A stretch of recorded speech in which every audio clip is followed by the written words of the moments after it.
Winning the lot, aren't we? We are top of the league. Say we are top of the league. We are top of the league. We are top of the league.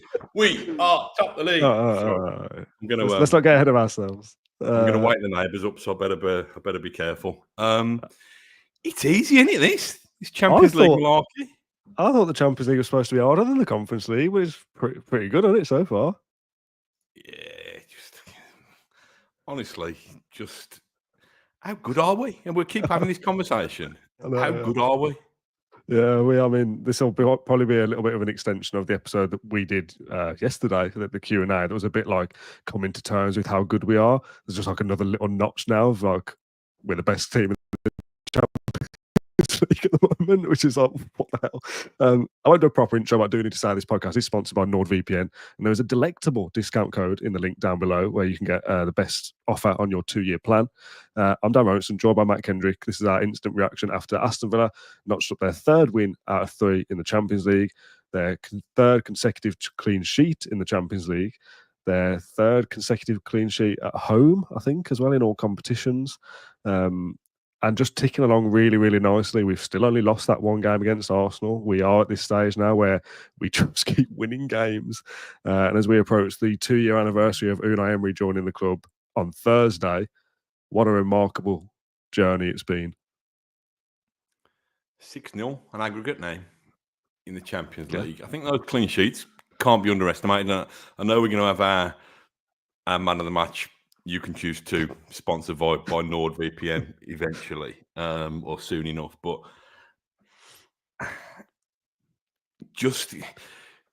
we've wobbled, haven't we, defensively towards some last season at various intervals last season, and there's been little kind of worries along the way already this season.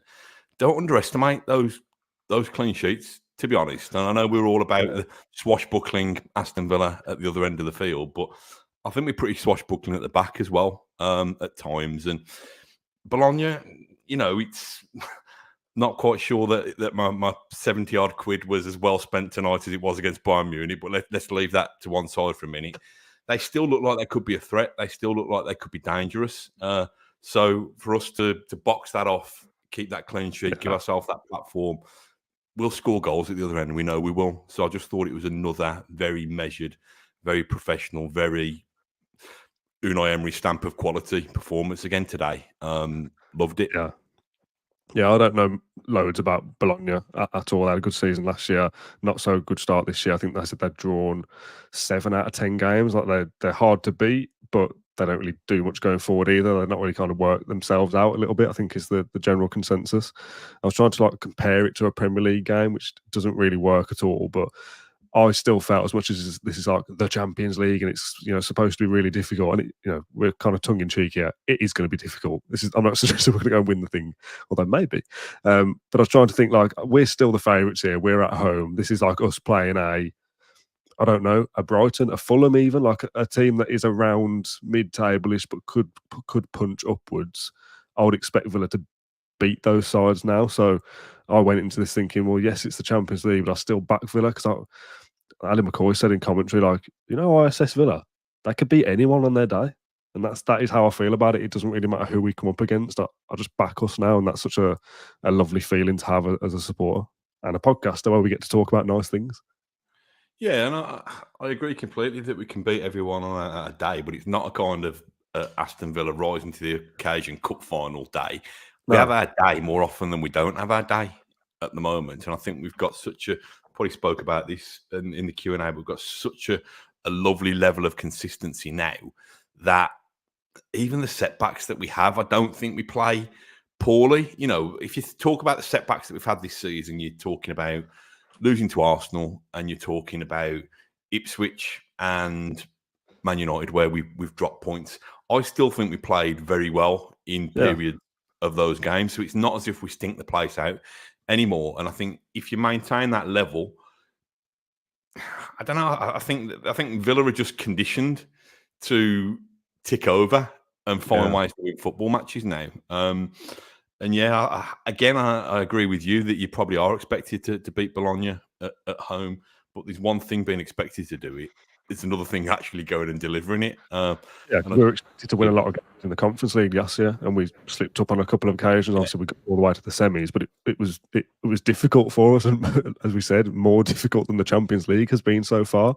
So either we're more used to it now than we were last year, or we're just kind of we're better potentially. But yeah, we seem really well just prepared and well drilled to be able to go through the motions a little bit and just do our job and let the football do the talking, to coin a cliche.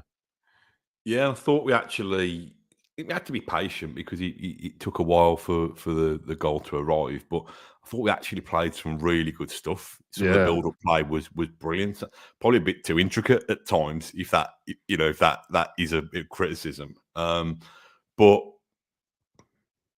just I don't know. Just obviously had a bit of fortune about the goal that broke the deadlock in terms of I'm not sure McGinn has played to ping that one in, but once we got that goal, even before we got that goal, you sensed it was a matter of time before Villa went on and kind of really sealed our dominance with goals. So yeah, like I said, we run out of nice things to say, don't we? And the fact that you're saying 2 years of Unai Emery, it still doesn't feel like he's been there that long. Yeah. It's like the winning feeling. I don't know why. It's happened so fast. Yeah. I mean, it's such a wild journey. Obviously, I'm very much like in this headspace at the moment of the last 2 years. That was the topic of conversation for the Villa Social episode 2, which comes out Thursday, and I've actually just finished off editing it while I was waiting for you to join the call.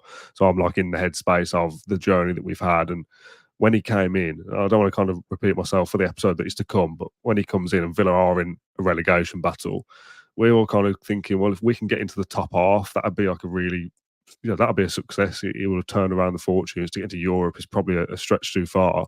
So that the fact that we get into Europe in that first season kind of puts us probably a season ahead of schedule. That if we were in the Conference League this year or the Europa League this year, I'll be expecting to possibly be in the Champions League next season, because either we've had a brilliant run and we've won the Europa League, or we've just finished in the top 4 or 5. So we're kind of ahead of ourselves, but we're not, like you said about not kind of stinking the place out in a bad performance, we're not ahead of ourselves in the fact that we're not ready for it. We are absolutely ready for it, and we look capable in the league and the Champions League. Yeah, I mean, I probably underestimated the pedigree of the guy that we were getting 2 years ago, to be honest, because his back catalogue of work and achievements suggests that he was going to come in and he was going to do special things, but maybe that balanced out against the fact that this is Aston Villa and we don't have nice things, or it's been a long time since we've had nice things.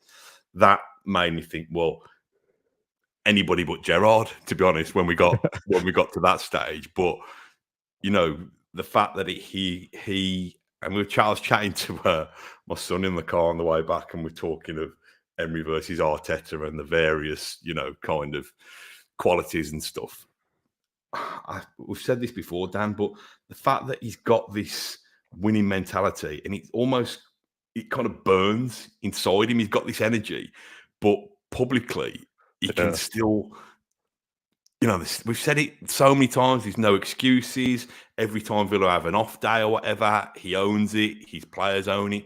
But how he can have that burning desire to be the best and to win, but still be able to conduct himself with such class and dignity, I think it's a rare combination. There's that phrase, isn't there, that kind of nice guys finish last or whatever, or nice guys never win or whatever. But he bucks the trend of that. He shows that you can still be a lovely human being, but still have this desire that can take you places. So, listen, you've got your special episode coming out on Thursday, so I don't need to turn this into a Unai Emery kind of eulogising fest. But I'm in love with him, man. Yeah, me too. We don't need to do the Emery retrospective yet, but we will look back a little bit and try and do this in some kind of chronological order, starting with the 11. 4 changes. McGinn gets his first start after missing 6 games. Matson is at left back, which was an interesting one. I'm sure we'll talk about him in a little bit. And Const's back in there with Duran as well. And you would look at those changes, and I think the way the commentary described it was like, Villa have still got options off the bench, but Const and McGinn generally you'd expect to be starting games, and Matson potentially eventually. But that, you look at that side and think, obviously it's very strong and the bench looks unbelievable. But that's us making changes, isn't it? Duran doesn't generally start games. Matson's not started games this season either. So it's us almost rotating a little bit, but also still very strong and a team that's very capable of winning that game. This falls back into the behaving like a big club. Yeah. Again, doesn't it really? We can't, it's not weakening the starting 11 anymore. It's putting out an alternative starting 11. Be funny, but if your big changes and your ones that have got you just a little bit kind of nervous at the start are bringing on one of the most prolific strikers in the Premier League so far this season and starting him, and then a left back who was in the Champions League final last year, you're not weakening much, are you? Oh, that's crazy. So I think that was it was interesting Duran starting. I almost thought that, you'd have to get the fourth official, but before kick off, you get the fourth official to hold the board up just to kind of get him in the mindset. Just to spark him off. I'm glad that he got his goal, by the way, because that's a talking point, isn't it? Like, can he still do it off the bench? I thought he was great throughout. We are going to single out a couple of individuals, but the whole team was brilliant. I think Duran gets the official man of the match. I seen him carrying the award thing at the end. He played well, but that was a talking point about can he only do it off the bench, and he scored. There was some straight off and was not happy about it. But again, kind of like that kind of thing. He wants to keep playing. I think Rio Ferdinand said at the end there was a bit of a chat with him like off air, and he said something like 10 more minutes, I wanted another goal or something like that. So that's the desire that you want. But Villa are in a good position. You bring on Ollie Watkins, one of the best strikers in the Premier League. Like it's just so good at the moment, so good. Yeah, the Duran thing, and we're jumping chronologically, but the Duran thing was interesting because if he hadn't scored that goal, he'd have probably trashed the whole of Villa Park. So that's him in a good mood. But you could just sense it. You could sense that goal. I mean, listen, the lad backs himself anyway. But when he scores a goal, you can see from his celebration, it's not quite the kind of Christ the Redeemer arms out, but it is very much I'm the man. So you can imagine the adrenaline that's coursing through his veins when he scored that goal. He wants another 10 minutes. He probably thinks he can score a hat trick with his next two touches. So I kind of don't mind that. I don't think he was being disrespectful to the team. I just think he got all this. It was this big ball of energy, and he hadn't got anywhere. As soon as he's taken off the pitch, he hasn't got anywhere for that energy to go, really. But yeah, did you want to rewind back and go a little bit? A little bit, yeah. I want to kind of go. I've got notes in my phone of like what happened as I was typing them in order as it was happening, obviously. So I've got McGinn and Maatsen causing problems down that left-hand side for Villa. A lot of talk in the commentary. I can't remember the right back's name and the midfielder that was being dragged back towards right back that were both booked because of their having such a torrid time of it. Maatsen, I thought, was excellent and signs of the player that we know we've got, like a Champions League finalist level player, a player that is worth mid-30s, 30-odd million, a player that I was expecting to come in and displace Luca Dean already, but Luca Dean's also gone up a level. That the two left-backs, excellent. I thought he was really good. And McGinn as well to come back. Obviously, he gets his goal, which we've already touched on. Bit of fortune about it. And we'll touch on him again later as well, because he kind of exemplifies the journey that we've had. They just control that left-hand side, and Villa had problems themselves as well, and Bologna made a couple of chances that they probably should have done better with. But if we're focused on Villa going forward, most of our good work came down that side. Yeah, do you want to do your man of the match bit now, or is it one of those two, or is it both? Let's find out. Sponsored by NordVPN, it's the Man of the Match award, and I will accept two choices if you cannot narrow it down to one. Go on then. No, it's none of them. I thought I've got 3 or 4 again, to be honest, but I thought Maatsen was brilliant. I thought he was quality. Considering he's not had much football, the swagger that he's got, he just, I thought when he can play, when he can be on the half turn and get motoring forward, he can do. When he hasn't got that space to play and just needs to roll the ball back to Torres and play it simple, he can do. I thought he was excellent, but I thought that Diego Carlos was really, really good tonight. I thought cracking ball for the goal, by the way. Well, I've been his kind of harshest critic, I think, in the last couple of, I don't know, in the last month or so, saying, do the simple things, let Pau Torres alongside you, let him play the probing pass. But there's a couple of times Yeah, there was a couple of times where he was playing that progressive pass and it was working. I was thinking, Yeah. have I been? I think because we've seen him play that ball down the centre so many times and it being cut out and it lead to opposition goals, I get nervous about it. But I thought he played quite progressively today, and obviously he's pinged that one. Pau Torres, I suppose, for Morgan Rogers for the second goal. But so I thought those two were particularly good. I thought Duran, he got his goal. He took his goal really well. I thought it was an interesting battle between him and the centre half, to be honest. But I don't think Duran stopped running. I thought he was committed. And Tielemans is the one where you just give him a big green tick, don't you? Every single game. He's just a class act. And there was a couple of little kind of changes of pace and fancy footwork that I don't necessarily associate with him today. But yeah, so I thought they were all good. We're probably going to talk about one person who wasn't so good, but I thought most of the team were spot on today, kind of 7s and 8s out of 10s. Yeah, let's get that negative out of the way before we move on to the rest of the positives, because we could, if you'd have given me pretty much any name, then I'd have gone, yep, fair enough. Like no questions at all. Everyone was really good. I did a tweet before the game. Things I want to see tonight. This was at 10-8. A John Duran goal, a Villa win, brackets, obviously. A better game from Leon Bailey, and a cameo for Kamara or Tyrone Mings. And I went back to it at the end saying 3 out of 4 is not bad. And I had a bit of a pushback from a few people saying, I thought Bailey was better by the definition of your first tweet. He was better than he has been, but still not good enough. Was I being too harsh on Bailey? I didn't think he was that much better than we've seen recently. I think what did we describe him as a thermos flask, didn't I? I think yesterday, kind of hot or cold. I think he was a bit of a kind of an empty flask today. I think the situation with him, in my mind, is that his confidence is shot clearly, but also some of the duels that he was involved in, you can see that he still wants to try and take a player on and get a bit of space and drive at players, but it's not quite happening. And then he's fouled a lot as well. Yeah, but I think he kind of runs into cul-de-sacs and then hasn't got that kind of little burst of pace or power. So I think I don't know whether it's what comes first, whether it's the physical thing that's causing psychological, mental issues or vice versa. But he just looks like a kind of player who's running on empty at the moment. And we spoke in the previous podcast about Emery giving him the chance to play his way back into form. I'm not sure he starts at the weekend for me. I think we've got enough options to move it around. I just think, I thought he was, maybe it was marginal gains on his previous performance, but it's not the Bailey that we know he can be.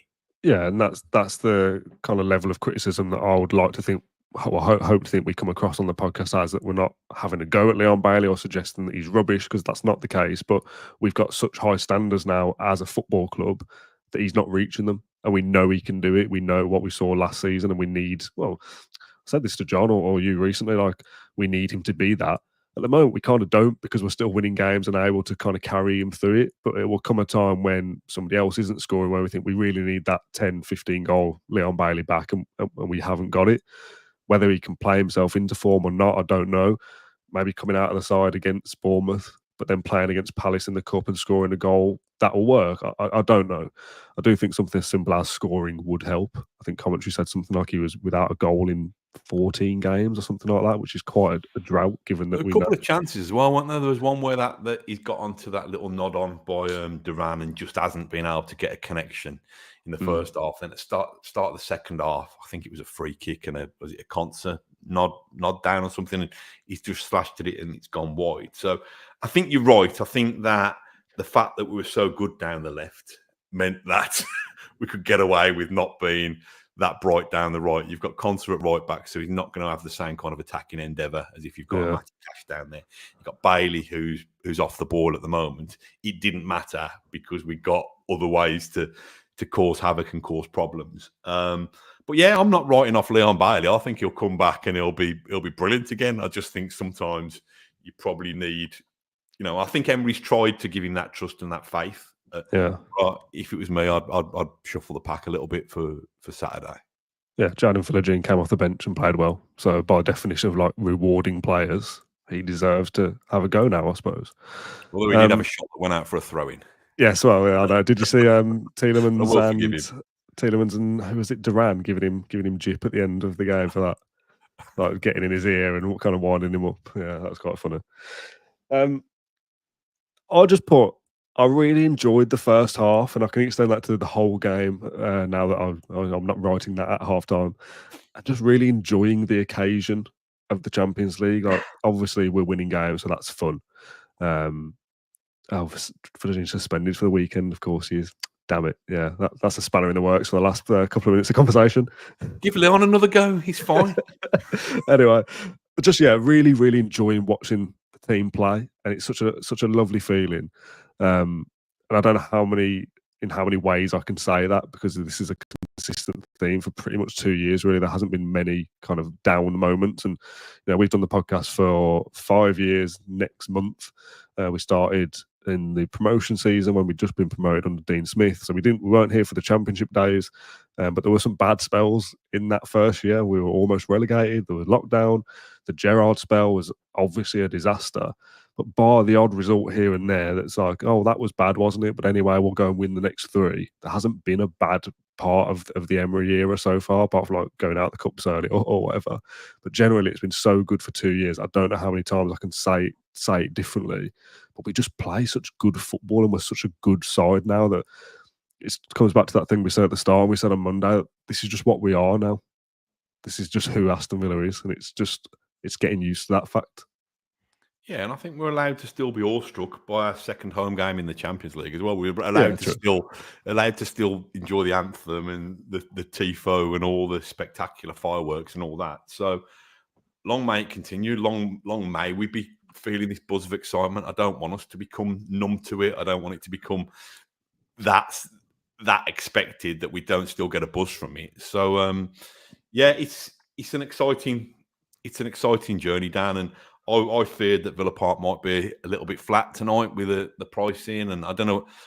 Do Villa give attendances? Do any club give attendances out anymore? Villa have certainly stopped doing like over the tunnel like they used to, but on the big screens. That's been like that for quite a while though. Yeah, it's fine. Mind you, that was the only thing that used to get a round of applause, wasn't it, when we were crap? So there's lots of other ways to get a round of applause. We spoke about that before, haven't we, on the podcast? I questioned it, like, why are we clapping for? Well done, everyone, for turning up. Yeah, we definitely. So they've done it in the 5 years that we've done this podcast, but it's been a while. Yeah. So, but the point I'm going to make is that I thought the atmosphere was lively. I thought the Bologna fans were good. I thought they contributed to it. The whole end, for some reason, broke out with a bit of John Carew and John Terry's Tinder chant and all that kind of thing. So whether they were getting a bit, I don't know what it was, but I thought the atmosphere was great again. It's everything we wanted it to be and more, isn't it? Being in the Champions League, especially when you're winning. So I was going to ask you actually something about I think it was the John Duran goal. There was a few like renditions of like "wee." Was that because they were showing the replay on the big screen? No, it was. I've got this noted down. It was the. I think it was the John McGinn goal. That was it. Okay, sorry. What happened? It was brilliant, actually. What happened? The scoreboard went a bit kind of mad, and so it put 1-0 up, and then it put 2-0 up, and then it put 3-0 up, and then it went back down to 2-0. So it was like, way, boo, way. And when it went 2-0, it got McGinn 55, so he scored both of his goals. So that was that was quite exciting. And the other thing that amused me, and we've done this before, we played foreign opposition. What was it called? The goal check was controlo goal, I think, or something like that. Which just, maybe I wish I'd have studied a bit harder and done languages. I think I did GCSE German. Well, I did do GCSE German. I wish I'd got a language, because I just find these VAR things, they just amuse me when I see them in different languages, because I'm a very simple man. Well, I'll give you the education. Whatever the English bit is at the top, it's the same. It's the same. Yeah. That's don't worry about it. Well, okay, moving on. Right. What else? Let's talk about Morgan Rogers a little bit. A couple of chances before half time for him, where he did really, really well. apart from the score. Obviously, he gets an assist later in the game. But that's the only thing he's missing. A couple of goals from his game, because you want him to contribute 8 to 10 probably is what he's capable of. He's playing so well at the moment, but obviously we did man of the match earlier. He would be possibly my pick as a different shout. Rodgers, I just think the way that he carries the ball and the presence that he's got and the physical kind of profile is just so good. It's frightening how good he is at 22. One thing I noted down from Ali McCoy was I think it was the second chance just before half time when he basically Ali McCoy was going, I almost shouted at him, chip him. And I just love the thought. Like Ali McCoy was, I watched it at home, by the way. Ali McCoy was so good on commentary. Like he must be such a laugh. Obviously, you spoke to Darren Fletcher before the Bayern game, kind of asked a bit about Ali, like what's he really like? Is he the same kind of off air as he is on it? And the answer was yes. He's like a lovely bloke, and I imagine watching football with him is like so infectious, and like his positivity, and he's like he clearly loves the game. I know that's a bit of a cliche as well. Like he loves his football, but you can tell he really, really does. And the way he was like so enthusiastic about Aston Villa, which obviously like, all the coverage for Villa in the Champions League is that we're a British side and it's a British company, so like we're being bigged up as the favourite. Like there's no Bologna features or anything, like it's all Villa for half an hour or whatever, and the commentary is the same. But he's like he was saying like some of this football's astonishing, and you kind of like sit back and go, it is, isn't it? And we take it for granted because we see it all the time. But if you only get a glimpse of Villa here and there, and you watch some of the football we play, he was just like so enthusiastic about us, and just that bit with Rodgers, like chip him, was like he just loves it. It's so good. I think Ali McCoy and Morgan Rodgers is a great combination, not just when he's stealing Morgan Rodgers' dad's beer. I think it's a brilliant combination because somebody who's excited about watching football, and he's very much not from the Andy Hinchcliffe or the Danny Murphy school of summarisers who, I'm going to say, got a face like a smacked arse, but you can't see the face. He's got a voice like a smacked arse. Does that work? I'll allow it. If you've got somebody who's that excitable and you've got a player that excited who does things differently, who does burst forward with the ball, I can imagine, it's a treat, isn't it? It's a treat to watch him. I think Rodgers, what are we now? 2024. How old is he, Dan? It's 22. 22. I reckon by the time he's 25, I think he's going to be one of the top 5 players in the Premier League. So you can bookmark this. And for Villa still? I don't know. It's whether I hope so. I mean, Villa have been able to match the ambitions thus far of Emi Martinez and Ollie Watkins and Ezri Konsa and so on and so forth. So I think if we carry on the I can't say the word trajectory. Said it, didn't I? If we carry on that rise, then I think there's no reason why he shouldn't be with us. So I think he's got the physical attributes. I think he's got the technical attributes in terms of, Is that the right attributes? It is the right attributes, not attributes, as you call it. Although I did enjoy somebody's explanation that both were correct in different contexts. I think he's got all the weaponry that he needs. I think that probably the one thing that will come over the next couple of years, working with Emery, playing at the standard that he is probably that final ball, the weight of that pass. I mean, even for this has been hypercritical here. Even for the goal, the ball from Carlos, I think he's taken a bit of a clumsy, scruffy touch. Yeah, he's reworked the situation, and the ball that he's whipped in for Duran has been bang on. But I think it's those fine little things in terms of just smoothing off the rough edges. I think, and once that comes, there's not many rough edges, Dan. To be honest, I think he's 80% there. Anyway, I do think he's got the potential to be, like I say, one of the best 5 players in the Premier League, and he's probably one of the best 10 now. So it's not that steep a climb for him, really. As a comparison that Fletch made, that I was going to ask you about because it's a player before my time. He mentioned Chris Waddle with Kulusevski from Spurs, and then kind of said, and you can kind of have the same comparison with Morgan Rodgers. Is that a comparison that you see? Different players. Chris Waddle used to be my favourite non-Aston Villa player. Okay, I'm glad I asked then. And stay with us for now. Claret and Blue followers because we've got a few more minutes left. But once you're done with us, go and Google Waddle's highlights from Marseille and his highlights throughout his career: Sheffield Wednesday, Spurs, Newcastle, etc., etc. He's a different kind of player to Waddle because Waddle was more kind of languid. He used to slow defenders down, then a quick step over or quick change of direction, and he'd be gone. I think Jack Grealish was probably a little bit more of the Chris Waddle vibe. I think Rodgers is just a little bit more explosive, really. I don't know who you'd liken Rodgers to be honest. I don't know.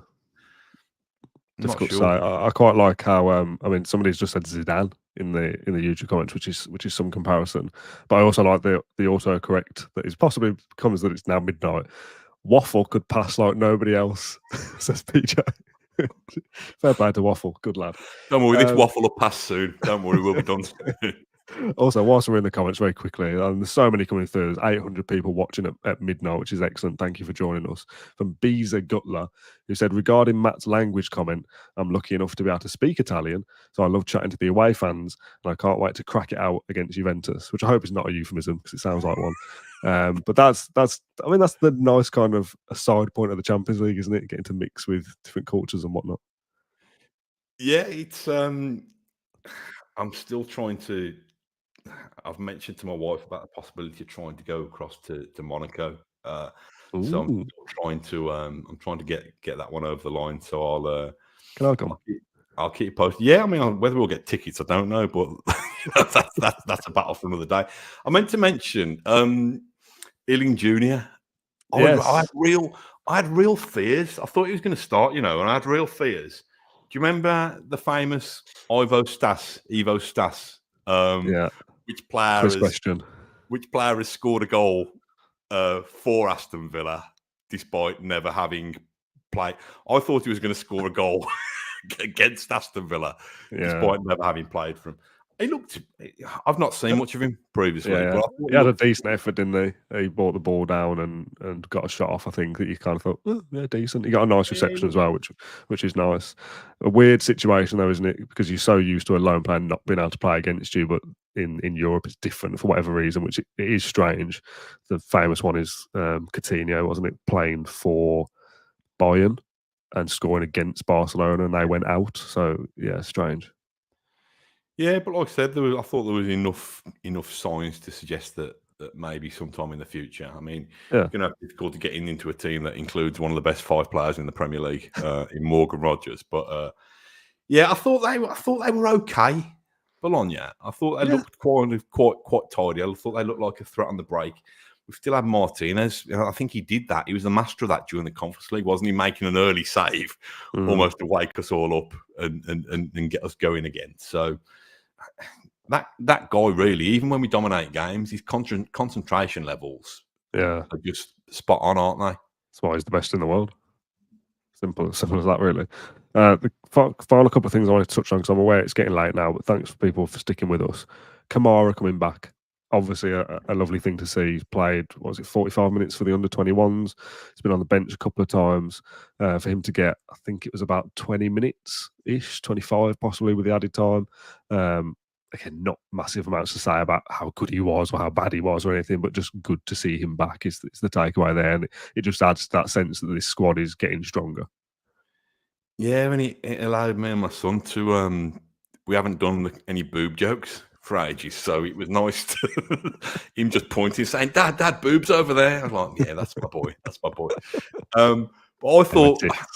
I thought it was lovely. I thought the ovation that Tyrone Mings got when he started warming up, I sit, as you know, kind of top of the Trinity level with a North Stand penalty box. So he was doing his little warm-ups and stretches there. And there's a big rendition that started from the North Stand of, he's here, he's there, he's all over the place.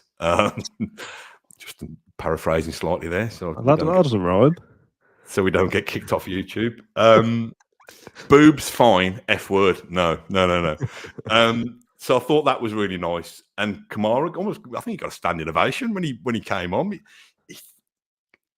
It's a pretty serious injury that, I know that would have finished careers years ago. And I know we live in a world, fortunately, where kind of medical science means that people can get surgery and get patched up. But it's a long time out, so I think it's a big moment when you come back on the field. And I thought he was great. I thought, listen, it's probably not going to be the most demanding of cameos that he'll ever make, but there wasn't any signs that he's a professional footballer, so he's not going to come on and be a bit like, But there were no signs. Overweight.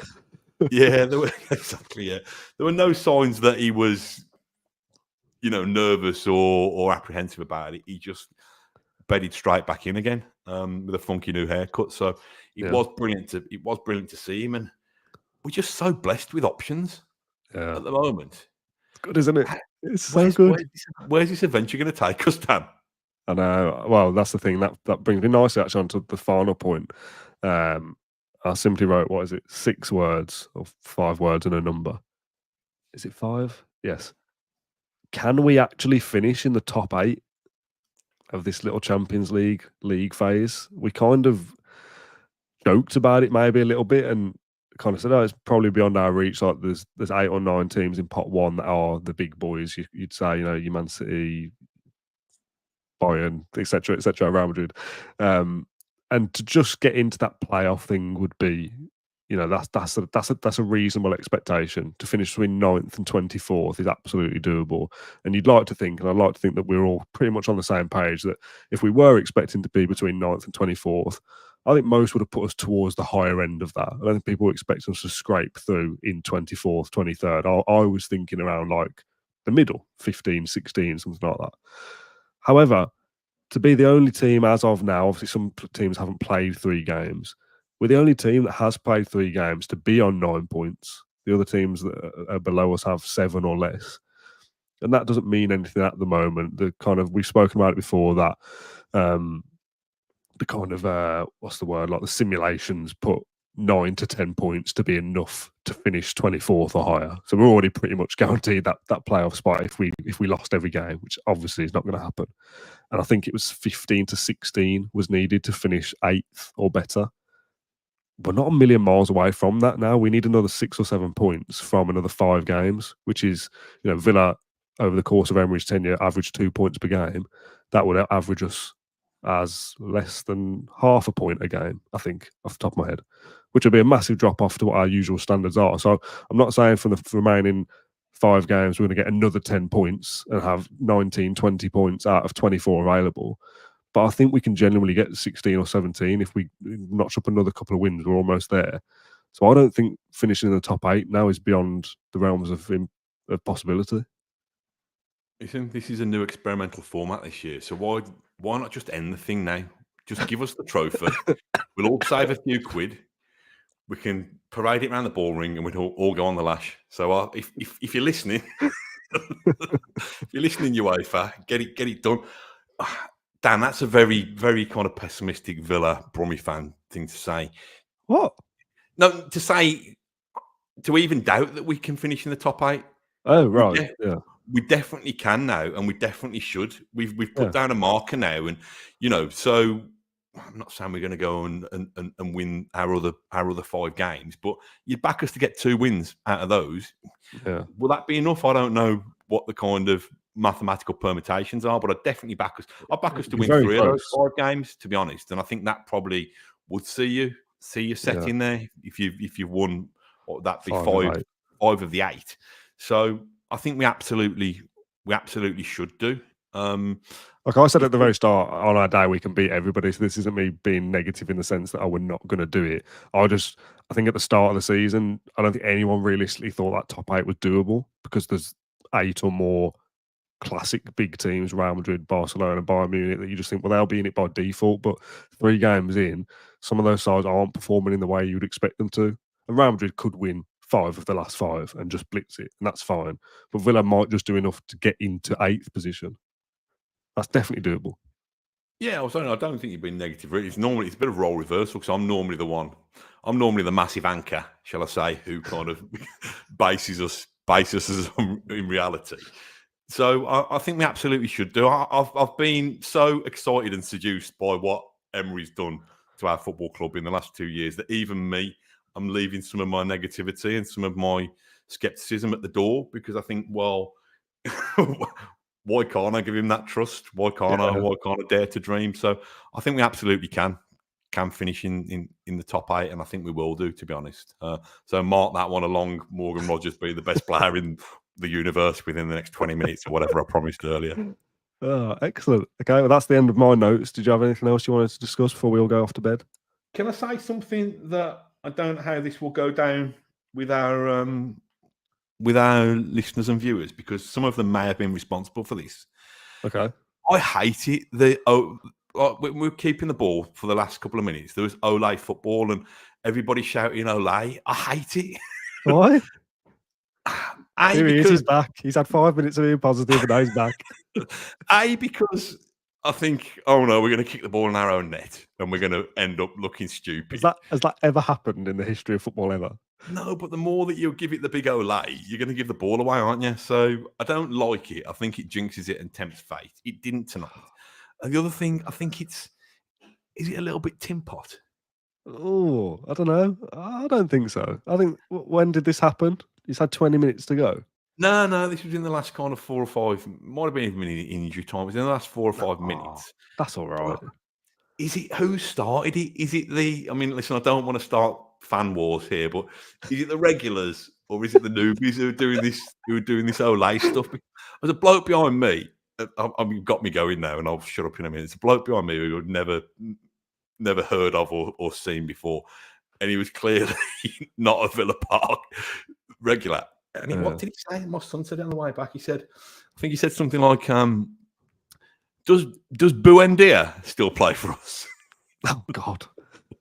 And it was, I've probably said too much now. I've probably said too much, but I don't like the Ole stuff. So if you are an Oleer, then forgive me. But I don't think there's any need for it. I don't mind. A few comments saying it is disrespectful, but I think it's tongue in cheek. It's kind of like the opposite of Gallows humour. Like, you're aware that you're not thinking you're the best team in the world. Somebody said there, it's the same as like the "we are top of the league" chants. Like, we know we're not going to finish. Well, we might finish top of the league. Who knows?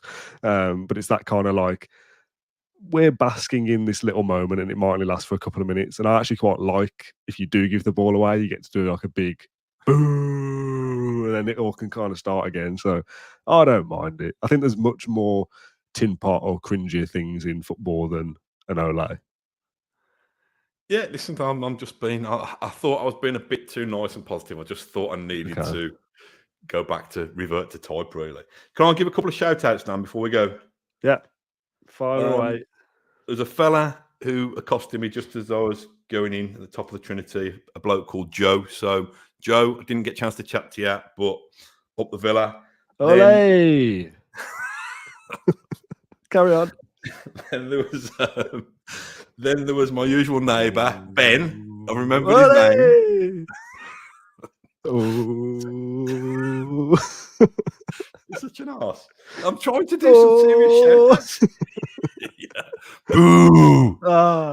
Then there was Ben from Wolvo, and he got his mate, Andy, who's over from Brisbane.